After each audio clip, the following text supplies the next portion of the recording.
마가복음 6장 30절 31절. 프랑스인의 식탁을 들여다보면 입가에 침이 절로 보입니다. 달콤한 초콜릿 버터, 크림이 듬뿍 친 고소한 빵, 잘 튀겨진 치킨, 지방이 그대로 붙어있는 스테이크까지 달고 기름진 음식들의 향이 입안을 매우 행복하게 만듭니다. 이렇게 살찐 음식을 주식으로 먹으면 그럼에도 불구하고 프랑스인들의 비만은커녕 날씬한 몸매를 자랑하면서 아주 시크한 패션 스타일을 선도합니다. 시크한 패션이라는 말은 뭐냐면 아주 우아하고 세련되고 멋있는 패션을 그렇게 살찐 음식들을 먹으면서 만들 수 있다는 거죠. 게다가 동물성 지방을 많이 섭취하는 미국인 못지않게 아주 고지방 위주의 식사를 하면서도 심장 질환에 의한 사망률은 오히려 미국보다 낫다라는 그런 연구까지 연구 결과까지 나왔어요. 살찌는 죽음으로 꼽히는 음식들을 푸짐하게 먹으면서도 완벽한 몸매 관리에 건강까지 담는 것, 이것이 바로 프랑스인의 역설. 그래서 갖다가 프렌치 패러독스라는 말을 해요. 그러니까 역설이라는 말, 패러독스라는 말은 모순인데 진리다, 그런 말이에요. 이게 프랑스인들의 아주 역설적 생활이에요. 그 비결이 무엇일까 하는 것이 우리가 중요하지 않아요? 식사는 천천히 하고 와인을 즐겨 마시는 데서 나온다고 하죠. 프랑스인들은 식사를 허겁지겁 하지 않는다는 거죠. 그들은 가족이라든지 친구와 테이블에 앉아가지고 여유롭게 와인을 즐기면서 긴장을 오랫동안 식사를 하는데 그 시간이 무려 보통 2시간, 3시간씩 걸리는 경우도 매우 많이 있다는 것을 우리가 볼 수가 있어요. 또 프랑스인들은 그뿐만 아니고 프랑스인들은 적게 일하면서도 세계적으로 매우 경쟁력 있는 국가 중에 하나, 백성 중에 하나가 바로 프랑스인들이라는 거죠. 프랑스인의 근로자의 주당 근무 시간이 몇 시간인지 아세요? 35시간이에요. 그리고 세계에서 가장 오래 휴가를 가는데 1년에 평균 38일을 바캉스로 즐긴다고 그러죠. 스페인은 30일, 미국인들의 휴가 일수는 1년에 13일이라고 합니다. 여러분, 프랑스인들이 이렇게 적게 일하고 한 달 이상 휴가를 가는데도 경제가 유지되는 데는 다 이유가 있다는 거죠. 더 많이 쉬기 때문에 생산성이 높아진다는 거예요. 더 많이 쉬기 때문에 생산성이 높아집니다. 아무튼 여기에 또 하나의 프렌치 패러독스가 존재하는 것을 볼 수가 있어요. 프랑스인들만이 갖고 있는 역설적 이제 삶을 볼 수가 있다는 거죠. 단순히 일을 멈추는 것이 아니라 일을 더 잘할 수 있도록 밸런스를 맞추는 삶이 중요한 부분을 우리에게 제시하고 있는 것 아니겠습니까? 똑똑하게 쉬고 즐겁게 일하는 프랑스 사람들의 공통점은 바로 충분한 휴식이 곧 새로운 일을 향한 도전과 열정으로, 그리고 그 일자리 창출로 만들어지고 있다는 것이다. 그런 것입니다. 여러분 어떻게 생각합니까? 자, 저와 여러분 어떤 쉼과 휴식의 영성을 가져야 되나요? 이미 쉼을 가졌습니까? 또 쉼을 갖고 있나요? 또 쉼을 누려야 할까요? 오늘 본문을 보면은 예수님께서 음식 먹을 겨를도 없이 쫓기고 있는 그 제자들의 삶에 대해서 한적한 곳에 와서 잠깐 쉬어라, 이렇게 말하고 있는 것을 볼 수가 있죠. 오늘 우리가 읽은 이 본문 30절에는 제자들이 돌아와서 예수님께 자기들이 한 모든 일들을 낱낱이 보고하는 장면을 볼 수가 있어요. 오늘 30절을 보니까 자기들이 행한 것과 또 가르친 것을 낱낱이 보하더라, 그렇게 말씀하고 있어요. 보고는 뭐냐 그러면, 보고했다 그런 말이잖아요. 보고는 사명을 맡은 자가 사명을 맡긴 자에게 충성했는지 혹은 그 맡긴 일을 제대로 옳게 했는지 안 했는지를 점검받는 것을 갖다 뭐라 그러니까 보고한다, 그렇게 말하고 있어요. 그러니까 그들이 행한 것과 그들이 가르친 것을 낱낱이 예수님께 보고하고 있는 이 모습을 우리가 볼 수가 있는 거죠. 우리는 특별히 하나님께 무엇을 잘해야 된다? 제자들처럼 보고를 잘해야 돼요. 기도 시간은 탄원하는 시간이기도 하지만, 즉 탄식하면서 소원을 하나님께 아뢰는 시간이기도 하지만 보고하는 시간도 되는 것이 바로 기도의 시간입니다. 그래야 자기 정복을 할 수 있고 새로운 다짐을 할 수 있습니다. 그래서 기도를 통해서 보고하는 일을 게을리하는 모습이 있어서는 안 된다는 거죠. 그런데 우리가 하나님께 보고할 때 무엇이 평가 기준이 되어야 될까? 오늘 제자들이 당신들이 행한 것과 가르친 것을 낱낱이 지금 보고하고 있는 중에 있거든요. 자, 우리가 평가 기준을 가질 때, 보고할 때 무슨 평가 기준을 가져야 될 것인가? 그 일을 통해서 예수님이 드러났는지 아닌지가 평가 기준이 된다는 거예요. 우리는 어떤 일을 하든지 그 일을 통해서 누구의 이름이 드러나기를 원해야 될까요? 주님의 이름이, 주님의 영광이 드러나기를 힘써야 되고, 그렇게 평가가 돼야 된다는 거죠. 그리고 주님의 이름이 드러나도록 열심히 일한 후에도 우리는 무익한 종입니다, 우리가 해야 될 할 일을 할 것뿐입니다 라고 말할 줄 알아야 돼요. 이것이 충성스러운 종의 모습인 거죠. 주님은 오늘 본문에서 제자들로부터 그런 모습을 보시지 않았나 하는 것을 우리가 생각할 수가 있어요. 그래서 예수님께서 그들에게 이제 그런 충성스러운 모습을 보시고 정말 거룩한 열심과 수고했던 그들의 모습을 보고 와서 잠깐 쉬어라 이렇게 말씀하고 있는 거죠. 이 말씀은 충성스러운 일꾼을 향한 예수님의 마음이 담긴 말씀 아니겠습니까? 현대인의 성경은 어떻게 말씀하고 있냐 그러면 그때 예수님은, 그때는 그 어느 때요? 그들이 이제 뭐 기도하고 전도하고 또 봉사하고 또 하나님의 말씀을 선포하고 가르쳤던 이런 것들을 이제 행하고서 보고할 때에 예수님은 그들에게 외딴 곳으로 같이 가서 잠시 쉬도록 하자. 이건 오늘날 말하면 바캉스, 그죠? 오늘날 말하면 휴가, 오늘날 말하면 안식 같은 말을 하고 있는 것 아니겠습니까? 이 말씀이 사역을 마치고 돌아온 제자들에게 얼마나 큰 위로와 힘이 되었겠느냐 그런 말이죠. 주인이 종의 노고를 알아줄 때요, 상사가 부하 직원의 어려움을 이해해 줄 때 그것을 어떤 보상이 앞서서 큰 위안이 되는 것을 볼 수가 있죠. 오늘 예수께서 제자들에게 하시는 말씀이 자, 외딴 곳으로 같이 가서 함께 잠시 쉬도록 하자. 그 말을 했을 때 제자들이 얼마나 수고에 대한 대가의 위로를 얻었겠어요. 우리는 서로의 수고를 알아주고 이해하는 넓은 마음을 가져야 됩니다. 아내가 남편의 직장생활에 어려움을 이해해주고 또 남편은 아내의 수고를 알아주고 인정해주는 마음이 필요하지 않아요? 목사는 땀 흘리고 충성된 성도들의 마음을 이해해주고 인정해주고 칭찬해줄 줄 알아야 되고, 성도들은 목숨 걸고 있는 목사님의 그 성님의 사역에 대해서 인정하고 칭찬하고 그 마음을 알아주는 것. 우리가 또 성도들끼리 수고와 열심, 여름 수련회도 하고 여름 성령학교도 하고 있고 또 여러 가지 플랜들을 가지고 여름에 여러 가지 일들을 지금 만들어가고 있었을 때에 그들의 수고와 열심에 대해서 서로 인정해주고 알아주고 이제 마음을 받아들여줄 때 이 작은 관심과 말 한마디가 행복을 느끼게 하고 수고를 잊게 해주는 줄로 믿을 수 있기를 바랍니다. 그런데 우리 성도들이 이것을 잘못하는 경우가 너무 많습니다. 마음에만 가득히 담아두고 행치 않을 때가 많죠. 그래서 종은 울릴 때까지 종이 아니다. 믿음은 행할 때까지 믿음이 아니다. 사랑은 표현할 때까지 사랑이 아니다. 그래서 마음에 가득한 거 알아요. 우리 교인들처럼 착하고 충성되고 이제 일을 잘하시는 분들 만나기 어렵죠. 그럼에도 불구하고 우리가 해야 될 것은 뭡니까? 예수님께서 말씀하신 것처럼 외딴 곳으로 같이 가서 잠시 쉬도록 하자. 그들을 칭찬하고 인정해주고 그들을 위로해줬던 것처럼 서로 간에 이 칭찬과 인정이 필요하다는 거죠. 여러분, 1950년대에 미국 위스콘신 대학에서 우수한 문학 지망생들이 모임을 만들었다 그러죠. 그들은 정기적으로 모임을 가지면서 각자가 쓴 소설과 시의 결정들을 가차없이 서로 비평하고 비난했어요. 그것은 그들의 창작에 도움이 되는 듯 보였어요. 한편 여학생들이 중심이 된 또 다른 모임이 있었는데 그 모임에서는 서로 혹평을 일절피하고 좋은 부분만 칭찬을 했어요.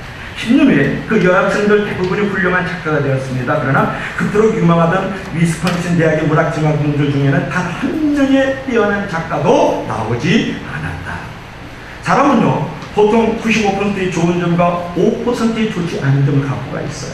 100% 좋은 사람은 아무도 없다라는 거죠. 그러나 95%의 좋은 점을 바라보면서 사는 사람이 있고 5%의 좋지 않은 점을 바라보면서 사는 사람이 있어요. 여러분, 있는 것을 보면 있는 존재가 됩니다. 없는 것도 있는 것이 됩니다. 없는 것을 보면 없는 존재가 됩니다. 있는 것도 없는 존재가 된다는 것을, 이것은 명확한 진리라는 것을 알아야 합니다. 여러분, 자기 자신에 대해서도 마찬가지예요. 95%를 보고 사는 사람은 힘있게, 자신있게, 멋지게, 아주 맛있게 살아요. 다른 사람의 95%를 보면 좋은 관계가 형성되지만 5%에 주목하면 관계가 틀어진다는 거예요. 어떤 사람은 내가 99%를 좋은 걸 갖고 있는데 5%만 늘 바라보고 있어요. 그래서 있는 곳에서 어느 날은 떼어지고 빼앗깁니다. 그래서 그 5%를 우리가 바꾸어야 하기 때문에 여러 가지 관계도 뒤틀려주고 내 자신도 상당히 엉망으로 바라보게 되는 거거든요. 그러나 그 5%는 그가 평생 지니고 사는 것이고 우리가 받아줘야 할 부분이지 바로 잡으려고 했을 부분이 아니라는 겁니다. 완전한 사람은 존재하지 않는다. 사람은 세워주고 키워줘야 할 대상이다 라는 것을 믿을 수 있기를 바랍니다. 그래서 성경은 말하기를 도가니는 은을, 풀무는 금을, 칭찬은 사람을 만든다. 그렇게 성경은 말씀하고 있죠. 칭찬이 금과 은 같은 사람을 만들어가는 거죠. 칭찬은 만병통치약이고 칭찬으로 안 낫는 병이 없다. 칭찬은 꽃피는 마음을 만들고 굳어있는 얼굴에 웃음꽃을 피워준다. 웃음꽃을 만든다. 그런 말이에요. 여러분, 칭찬해 주십시오. 인정해 주세요. 그들의 수고와 거룩한 열심에 대해서 마음을 받아들여주고 그들을 이해해주란 말이죠. 정말 감사한 마음을 가지고 여러분 칭찬해 주십시오. 칭찬하다 보면 서로가 얼마나 중요한 사람인가를 새롭게 깨닫게도 되는 거죠. 우리가 수고했습니다. 감사했습니다. 애썼죠? 라는 인사말을 자주 하면 우리에 속한 이 교회 공동체가 화기애애하고 즐거운 것이 되고 우리 마음도 능력적이고 그 속한 곳에서 존경받게 될 것이고 그런 공동체가 바로 천국의 공동체가 된다는 거죠. 서로 알아주십시오. 그러면 한결 삶이 즐겁고 행복해졌습니다. 여러분, 예수님은 제자들의 노고를 알아주었잖아요. 그리고 그들에게 따로 한적한 곳에 와서 쉬어라. 그렇게 그 노고에 대한 최고의 이한이 대가를 지불해주고 있는 것을 볼 수가 있어요. 여러분, 수고의 가장 큰 대가 중에 하나가 뭐냐면 쉼입니다. 쉼. 쉼은 하나님이 우리에게 주신 가장 큰 선물 중에 하나입니다. 쉼은 우리에게 어떤 의미와 가치를 가지고 있을까요? 우리는 쉼의 의미를 여러 가지로 생각해 볼 수 있는데, 첫째로 따라합시다. 쉼은 거룩이다. 자, 여러분, 하나님은 천지를 창조하신 후에 쉬셨어요. 쉼을 가졌어요. 그리고 그날을 거룩하게 했다는 것이 중요해요. 하나님이 그가 하시는 일을 일곱째 날에 마치시니 그가 하시던 모든 일을 마치시고 일곱째 날에 안식하시니라. 하나님이 그 일곱째 날을 복되게 하사 거룩하게 하셨으니 이는 하나님이 그 창조하시며 만드시던 모든 일을 마치시고 그날에 안식하셨다. 창세기 2장 2절부터 3절에 말씀을 하고 있는 거예요. 하나님께서는 쉬시면서 그날을 복되게 하시고 거룩하게 했다는 거예요. 반대로 쉬지 않으면요 화가 있고 타락한다는 거예요. 그러므로 여러분, 잘 쉬는 것은 잘 일하는 것만큼 매우 소중하다는 것을 알아야 돼요. 예수님께서도 이 땅에 오신 목적도요, 쉼을 주시기 위해서 오셨잖아요. 마태복음 10장 28절 말씀, 수고하고 무거운 짐진 자들아 다 내게로 내가 너희를 쉬게 하리라. 그렇게 말씀을 했잖아요. 주님은요, 수고하고 무거운 짐진 자들에게 무엇을 주겠다? 쉼을 주시겠고 안식을 주시겠다고 말씀하셨어요. 그 말은 휴식이라는 것은 무의도식하는 자들의 것은 아니라는 말이에요. 휴식은 그저 노는 자의 것이 아니라 수고한 자에게 주는 하나님의 거룩한 은총인 줄로 믿을 수 있기를 바랍니다. 그래서 여러분, 휴식 시간이요 죄를 짓는 시간이 되어서는 안 돼요. 오래간만에 쉼을 갖고 오래간만에 안식을 누리기 시작하면 보따리에다가 무부터 집어넣어요. 삼겹살, 그리고 막새도 집어넣어요. 그 다음에 거기다가 또 땅콩, 오징어에다가 또 카스, 라로 이런 거 성경책은 안 집어넣어요. 성경책 집어넣고 큐티책 집어넣고 또 손에 있는 아주 경건서적 하나 딱 먼저 집어넣어야 되는데, 일단은 하여튼 먹는 거, 그 다음에 마시는 것부터 안 그런 척하고 쳐다보고 있는 남자들이 대부분 많이 있지만은 결국에서 책 한 번 하니까 삼겹살만 구워 먹다가 맛있는 라면 마시다가 오는 분들이 대부분이잖아요. 자, 나쁜 건 아니다. 그래도 좋은 일은 더욱도 아니다. 여러분, 무엇을 먹을까, 무엇을 입을까, 무엇을 마실까, 육신의 정력, 한목의 정력, 이생의 자랑을 쫓아서 그 가운데서 땀을 흘리면서 애썼으니까 휴식은 보이지 않는 소중한 것을 주관을 거룩한 기회로 삼을 줄 알아야 된다. 그런 것입니다. 자, 두 번째 따라합시다. 쉼은 명령이다. 오늘 본문 31절 한번 읽어볼까요? 자, 31절 한 번 더 읽어봅시다. 시작. 이르시되 너희는 따로 한적한 곳에 와서 잠깐 쉬어라 하시니 이는 오고 가는 사람이 많아 음식 먹을 겨를도 없습니다. 아멘. 31절에 보니까 예수님께서 오고 가는 사람들 때문에 무엇을 먹을 겨를도 없었다, 음식을 먹을 겨를도 없었던 제자들에게 한적한 곳에 와서 쉬어라, 그렇게 말씀하셨어요. 잠깐 쉬어라. 오늘 본문 31절 말씀 보면 제자들은 많은 사람들에게 둘러싸여서 정신이 없었고 또한 많은 일 때문에 눈코 뜰 새가 없었어요. 그러나 그처럼 바쁜 상황에서도 쉴 때는 쉬어야 될 것을 예수께서 제자들에게 말씀하고 있는 것을 볼 수가 있죠. 자, 사람들 가운데요 일 중독증에 걸린 사람들이 많아요. 자기 손에 일감이 없으면 불안해하는 사람들이 있고요, 남에게 맡기고는 도저히 안심이 되지 않는다고 하는 사람들이 있어요. 이런 사람들은 일과 휴식의 즐거움을 다 누리지 못하는 아주 병적인 존재들입니다. 일을 할 때도요 사명감을 가지고 일을 해야 되는데 경쟁심에서 일하든지 아니면 불안해서 일하는 경우가 있습니다. 그러면 일의 중독자라는 거죠. 그런 상황에서는 일의 가치도 보람도 목적도 느낄 수가 없어요. 이런 사람들 중에 탈진해서 큰 병을 얻는 경우가 많잖아요. 그래서 하나님 우리에게 휴식을 가지라, 그렇게 말씀하는 거죠. 가끔 자기가 하던 일에서 벗어나서 그 일을 왜 하는지 생각하면서 잠깐 멈춰야 될 필요가 많이 있어요. 그래서 리랜드 라이트 박사라는 사람이 있어요. 이분이 쉼과 안식은 미래를 설계하는 축복이다, 그런 말을 하면서 첫째로 리플렉션, 쉼과 안식은 잠깐 멈춰서서 뒤를 돌아본다. 수고로부터 숨을 돌리고 과거를 돌아볼 수 있는 시간이 쉼의 영성이고 안식의 영성이다, 그런 말을 해요. 그래서 리플렉션, 되돌아볼 줄 알아야 된다, 사람들은. 자, 두 번째로는 리프레시먼트. 새롭게 이제 현실에서 육체와 마음을 이제 변화시키고 활력을 주면서 새 사람이 되게 하는 것이 바로 쉼과 안식의 영성이다. 그렇게 얘기를 하는 거예요. 또 마지막으로 리프레시입니다. 그래서 새로운 창조, 새로운 비전을 가지고 일터로 내려간다는 거예요. 그래서 리플렉션 할 줄 알고 과거를 돌아볼 줄 알아야 되고, 리프레션하고 오늘 현실을 돌아볼 줄 알아야 되고, 리프레션, 미래를 설계할 줄 아는 쉼과 안식이 진정한 영성이고 우리 주님께서 우리에게 요구하시는 것이다, 그런 거예요. 제가 이번에 안식월을 가졌잖아요. 안식월을 가졌는데 그때 필그림 하우스에 머물러 있었어요. 가평 계곡에 머물러 있었거든요. 이번 주 토요일날 우리 성남성 1박 2일로 가게 됩니다. 그쪽으로 가게 되는데, 근데 정말 좋았던 게 있어요. 이게 뭐냐 그러면요, 매주 토요일이면 목사가 제일 스트레스를 많이 받아요. 새 가족은 오늘 올 것인가, 장기 결석자는 그렇게 전화하고 문자 보냈는데 와서 얘기를 좀 듣습니다. 또 우리 집사님들, 권사님들하고 회의를 하면서 은혜 가운데 잘 진행될 것인가, 또 말씀에 짓눌려서 이 말씀이 정말 우리 성도들에게 영혼의 양식이 되고 삶의 활력소가 될 것인가, 이런 것들로 짓눌려 있어요. 그죠? 토요일날. 근데 중요한 건 거기서는 5시 반에 이제 식사를 해요. 식사를 하고 나면 제가 이제 차를 딱 끌고 거기서 카페가 있으니까 카푸치노 하나를 딱 가지고 차에 옆에 놓고 해가 딱 이렇게 쳐요. 그리고 가평 계곡이 30km 정도 되거든요. 그걸 들어가면 쭉 해가 지나면서 그 산에서 향기들이 있고 아주 양쪽에는 다 계곡들이니까 들어가면 그때 온 세상의 음악을 그런 프로그램이 있어요. 거기 나와요. 911이에요. 911이니까 안 잊어버리잖아요. 911 구조대원 그런 게 있으니까 911 사이클이더라고요. 그걸 틀어놓으면 2시간, 6시부터 8시까지 클래식 음악이 나오고 나는 살아생전에 클래식 들으면서 물어본 적이 없어요. 매일마다 제가 식사를 하면서 카푸치노 하나를 딱 2,000원짜리를 사가지고 그 카페에서 파니까 그 마시면서 계곡을 들어갈 때 찾아오는 그 희열, 그 감격, 그 얼마나 멋있는지 몰라요. 근데 사람을 이렇게 쫓기다 보면 계기판이 3개가 있어요. 사람이 영적 계기판 있고 정서적 계기판, 육체적인 계기판인데 내가 계속 쫓기고 분주한 삶을 살다 보면 어딘가 계기판이 고장나는 거예요. 영적인 계기판이 고장나든 정서적인 계기판이 고장나든 육체적인 계기판이 고장나든 고장이 나는 거예요. 그런데 제가 보니까 정서적으로 너무 망가졌었던 거예요. 이전에 기도조차도 말씀조차도 다 스트레스고 일인 거예요. 짭이에요, 짭. 그게 은혜가 아니더라고요.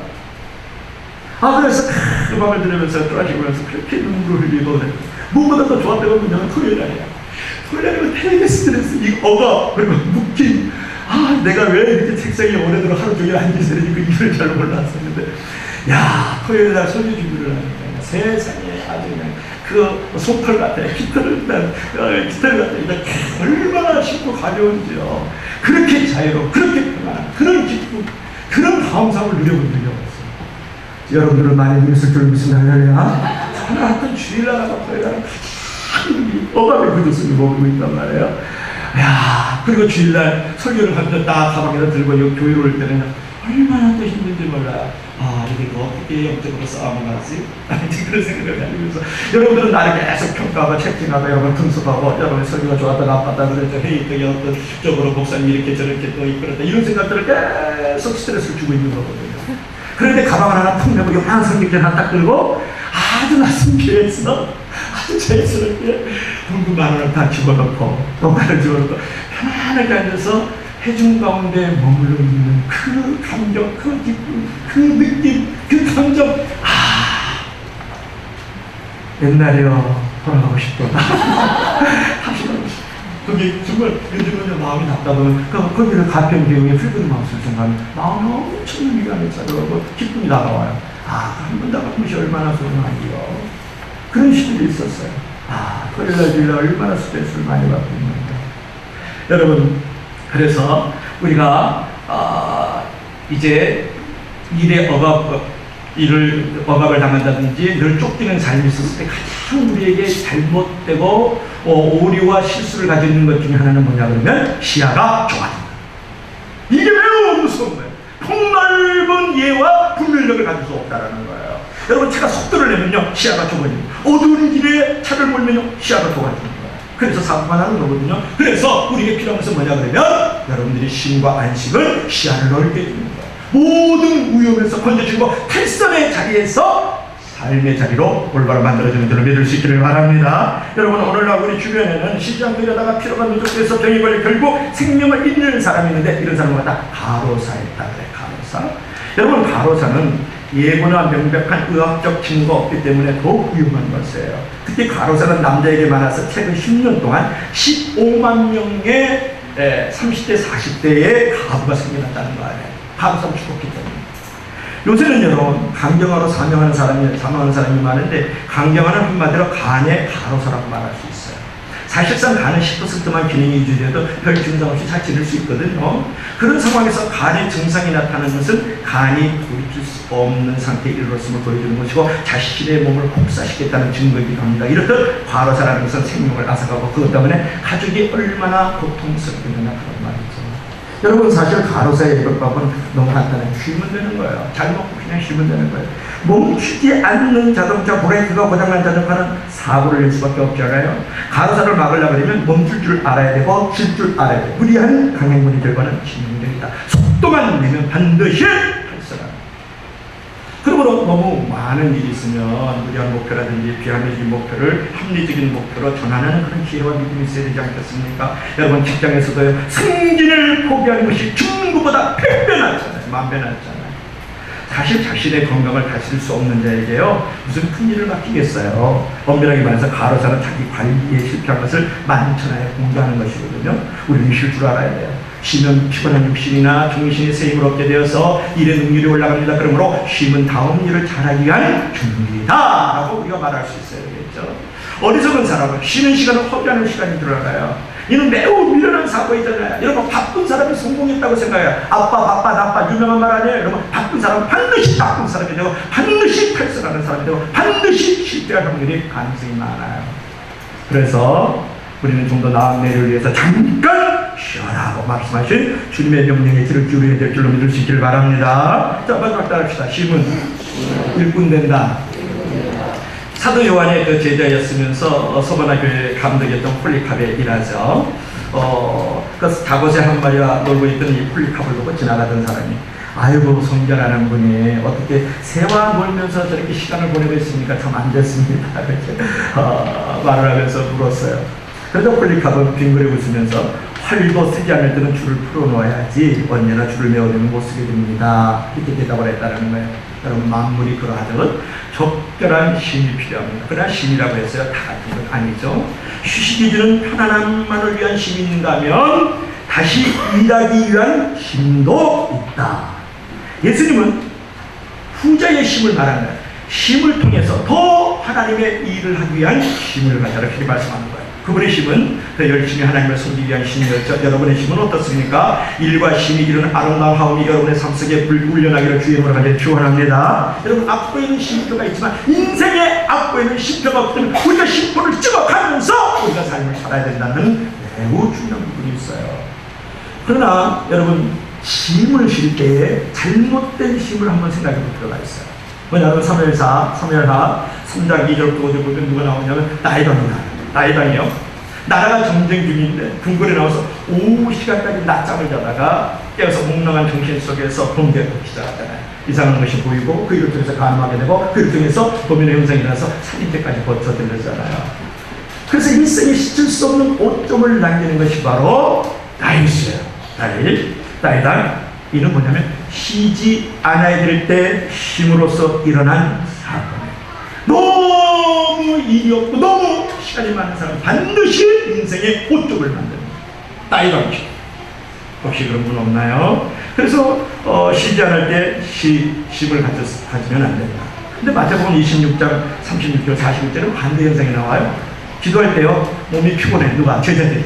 그래서 나와 함께 깨어서 한 시간 좀 기도하면 좋겠다. 이제 그렇게 말씀을 했는데, 잠을 자며 쉬었더니, 근데 제자들은요, 너무 피곤하다고 그때 잠을 자버렸어요.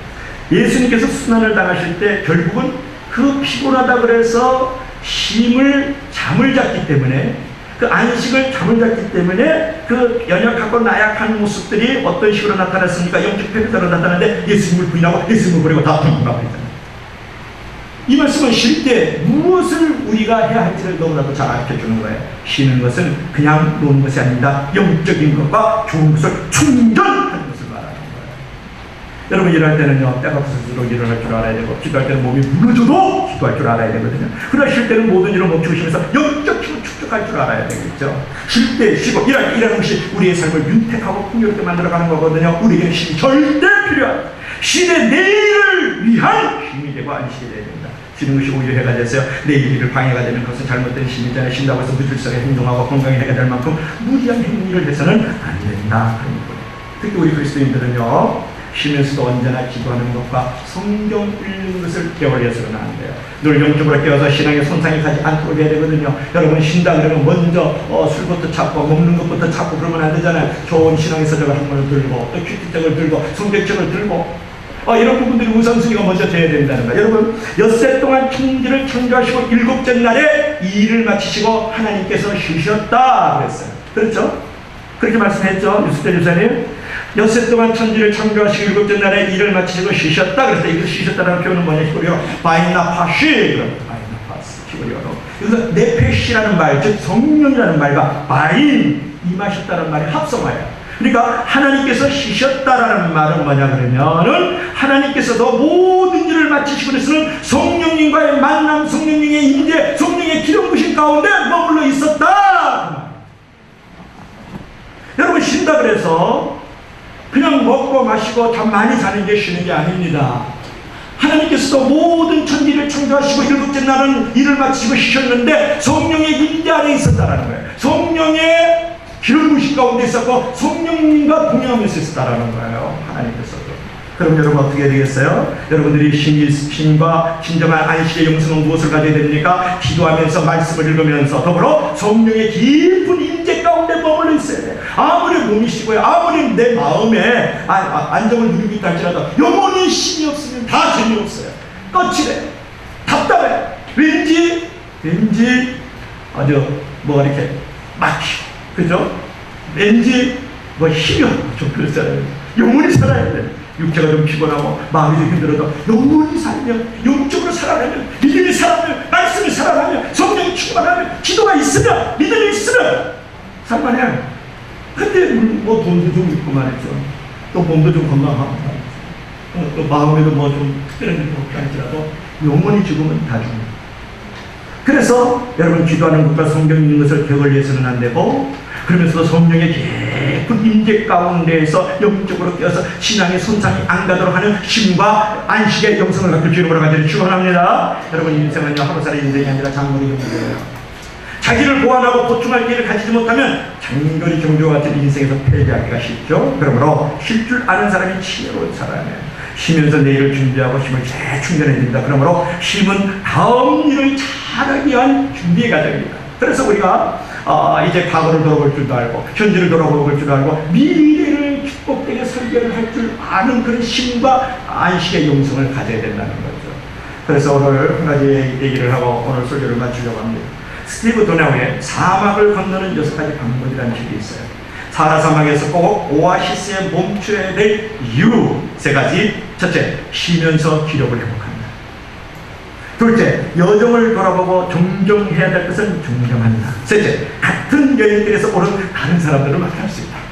여러분 이상하게도 멈추시고 활력을 되찾으면 더 많은 것을 할 수 있고 더 많이 쉴수록 더 멀리 갈 수 있고 더 멀리 취향을 가질 수가 있는 거죠. 그래서 사막을 건너는 6가지 방법 중에 하나는 뭐냐 그러면 여러분 쉴 줄 알아야 된다. 인생의 오아시스를 가질 줄 알아야 된다는 거죠. 여러분 오아시스는 무엇입니까? 쉬는 것이죠. 몸이 쉬고 생각이 쉬고 마음이 쉬는 것. 때때로 고난과 역경의 모래 폭풍이 불어닥치는 인생의 사막길에도 오아시스는 반드시 필요합니다. 아직도 갈 길이 먼 저 뜨거운 인생의 사막을 무사히 건너가기 위해서 폭염에 지친 몸을 씻고 희망의 언덕을 다시 오르기 위해서 저와 여러분들도 오늘날의 오아시스가 필요하지 않겠어요? 그래서 예수께서 말씀하시죠. 따로 한적한 곳에 와서